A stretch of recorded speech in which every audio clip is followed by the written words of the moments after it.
Hola a todos y bienvenidos una semana más a nuestro canal con Penny. Hola.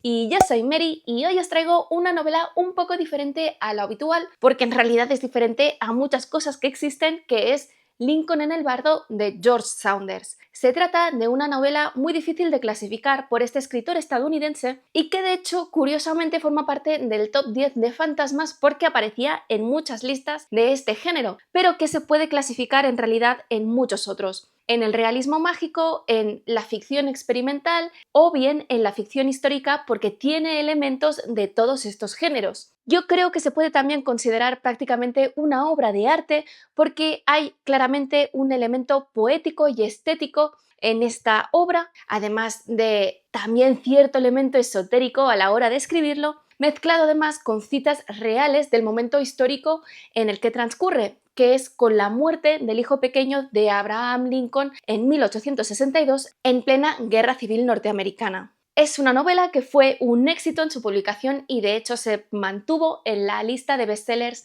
del New York Times durante varias semanas y también ganó el premio Booker de 2017, siendo alabada por la crítica y considerada como una de las mejores novelas de la década del 2010. En España actualmente está siendo publicado por la editorial Planeta con 448 páginas y me sorprende esta longitud porque son más de 100 páginas que la versión inglesa, así que no sé cómo está editada. La novela está inspirada en la historia real de cómo Abraham Lincoln sufrió por la muerte de su hijo Willie, de tan solo 12 años, a manos de las fiebres tifoideas. Una muerte que lo llevó a sufrir una grave depresión constante que arrastró hasta su muerte. Así que, debido a esta conmoción, esto lo llevó a visitar la cripta de su hijo en el cementerio de Oak Hill en varias ocasiones inmediatamente tras su muerte para poder sujetar el cuerpo de su hijo mientras lloraba sobre él.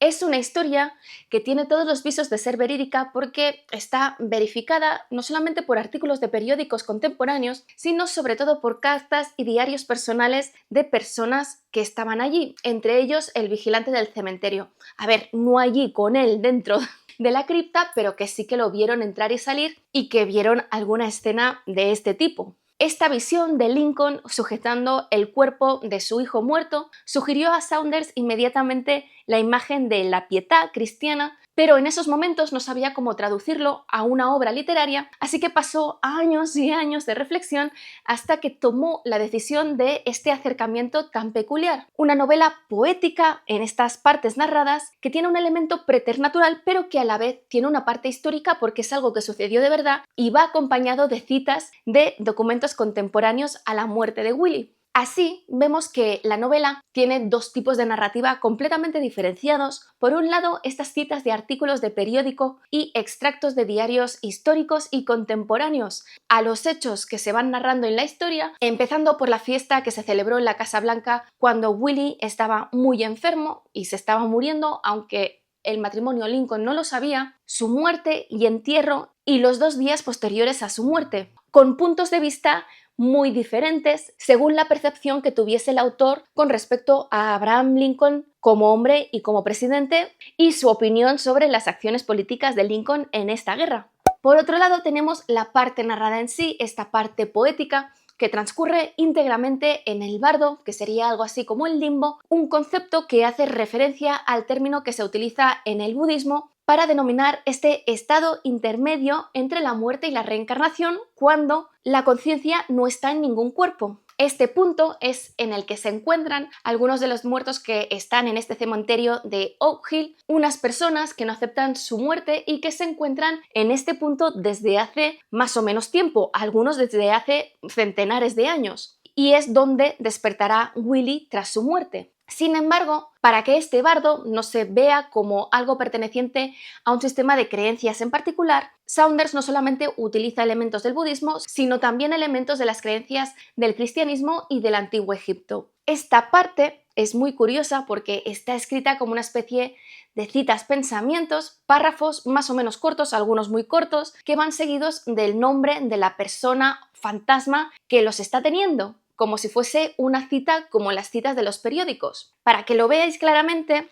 estas páginas pertenecen a las citas históricas, mientras que estas pertenecen a las citas de los personajes de la historia que está narrada. Una forma de escribir que, como veis, tiene una estética muy particular que se transmite también en esta narrativa. De acuerdo con la concepción de Saunders, los fantasmas que habitan este bardo están atrapados allí por los deseos que no consiguieron llevar a cabo en vida, unos deseos que los obsesionan y esta obsesión a su vez desfigura la apariencia que tienen en este bardo. Pero como se parte de la idea que estos deseos solamente pueden formar de la conciencia adulta porque ya no es inocente, cuando un niño queda atrapado allí porque no quiere avanzar por el motivo que sea, es incapaz de mantener su forma y su conciencia de forma coherente y queda preso inmediatamente por lo que sea que domina ese mundo que lo inmoviliza en un lugar en concreto. El elemento común de estos personajes que están atrapados en el bardo es que no aceptan la muerte y esto se traduce en que están convencidos de que su cuerpo está enfermo, pero en un proceso de curación, así que se refieren a sus ataúdes como cajas de enfermos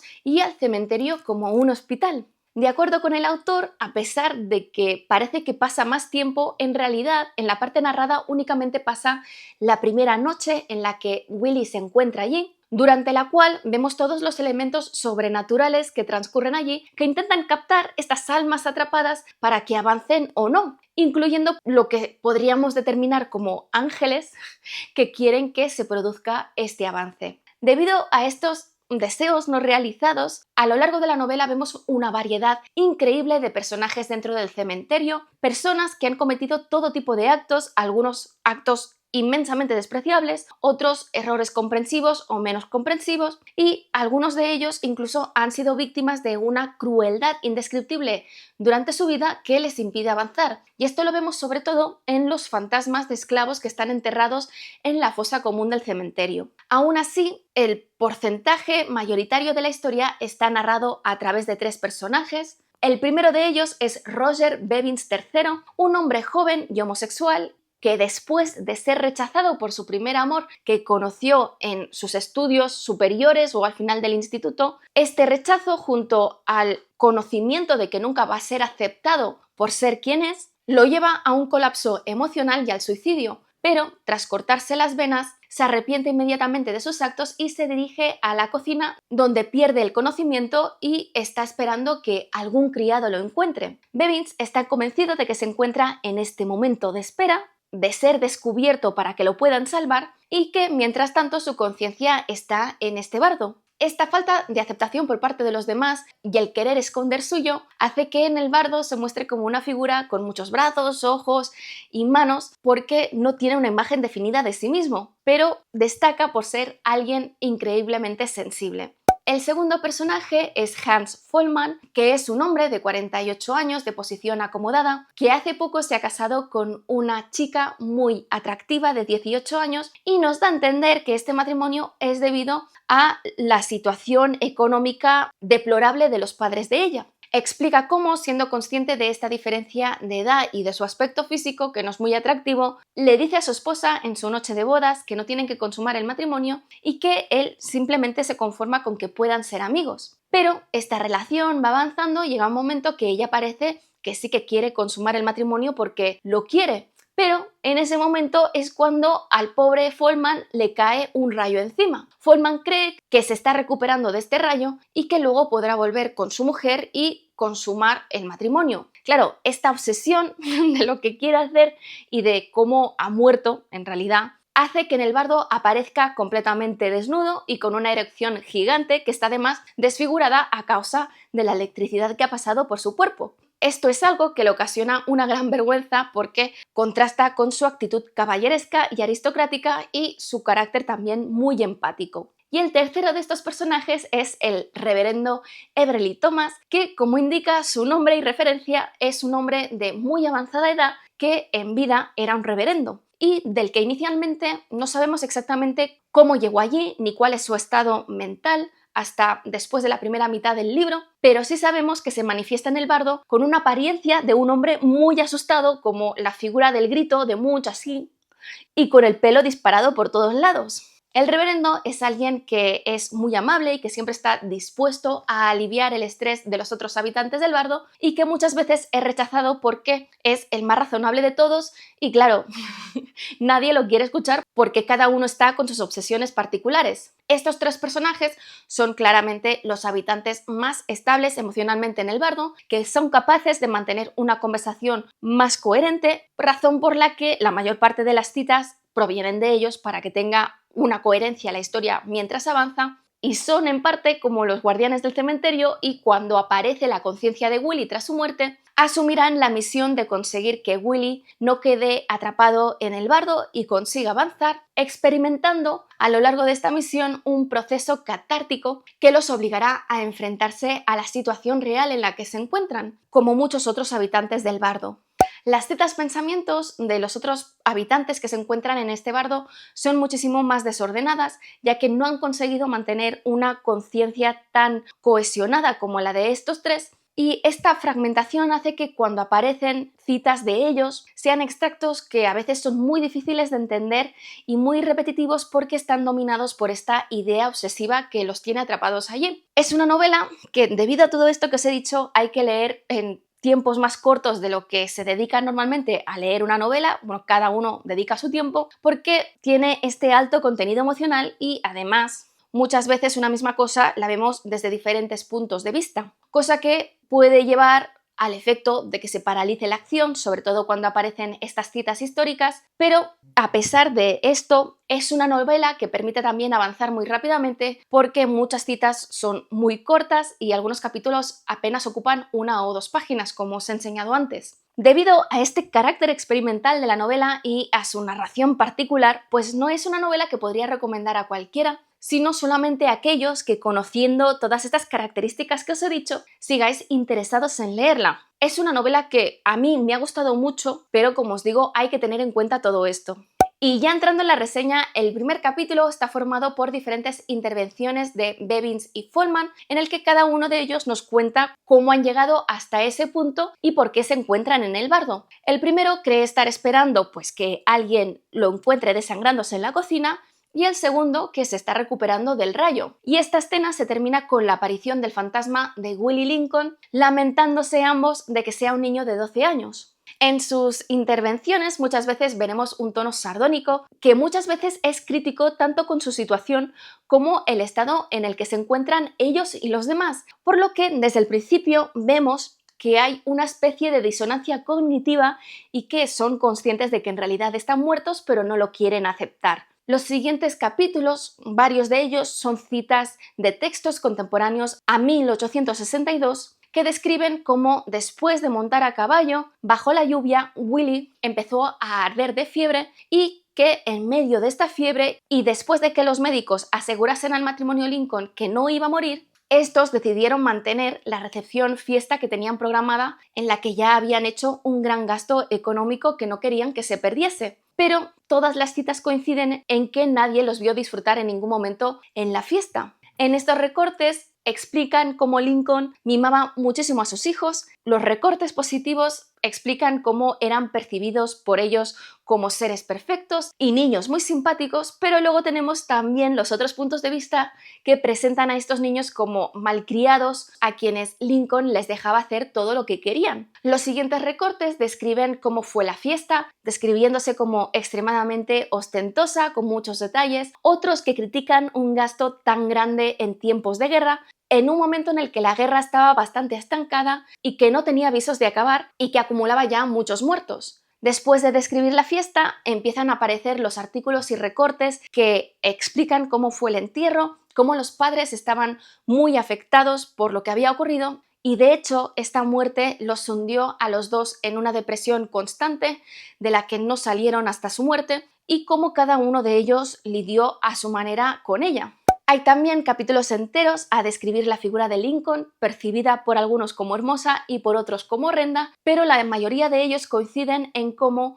los gestos y la mirada de Lincoln denotaban siempre una tristeza profunda. Después de todos estos capítulos volvemos al bardo con Bevins y Follman que siguen pensando obsesivamente con su situación personal, mientras a su vez intentan interactuar con Willy y ayudarlo, momento en el que nos explican que todos los niños que llegan allí tienen que avanzar inmediatamente, revelando con esto también que, aunque sean en su inconsciente, saben que están muertos. Esto es porque los niños no pueden mantener su conciencia de forma coherente cuando llegan allí y son rápidamente atrapados por lo que controla ese sitio. Willy, por su parte, en sus citas, describe la apariencia extraña de ambos y que es incapaz de entender qué es lo que está pasando con él. Por un lado, porque aún no acaba de entender que ha muerto, y por otro, porque las explicaciones de Bevins y Foreman no son del todo claras porque se van mezclando con sus obsesiones. En este punto es cuando llega el reverendo y le pregunta si no siente allí un hormigueo y la necesidad de avanzar hacia otro lugar, aunque sin acabarlo de explicar del todo, ante lo que el niño responde que tiene que esperar a sus padres porque está seguro de que lo van a venir a buscar inmediatamente. Los tres, que se dan cuenta que va a ser una situación complicada, intentan convencerlo de que tiene que avanzar, así que para ello le enseñan la situación en la que se encuentra la última niña que decidió no hacerlo, Ellis Traynor, una niña que está atrapada en las puertas del cementerio por unas extrañas raíces que no le permiten moverse y que se está transformando continuamente en diferentes objetos y seres porque es incapaz de mantener la coherencia en su conciencia a no ser que haga un esfuerzo infinito. De hecho, estos tres narradores perciben como el estado de esta niña como su gran fracaso porque también intentaron salvarla. Y además en este trayecto, mientras van a las puertas, tendremos también los primeros encuentros con otros habitantes permanentes del bardo que están atrapados cada uno por su pensamiento obsesivo. Tras esta visita, están convencidos de que la visión de Ellis Traynor pues tendrá el efecto deseado y que el niño podrá avanzar. Así que lo llevan de vuelta a su cripta esperando que este evento se produzca. Un evento que cuando sucede se manifiesta con un trueno y una gran explosión, por lo que todos los habitantes del bardo saben que alguien ha avanzado.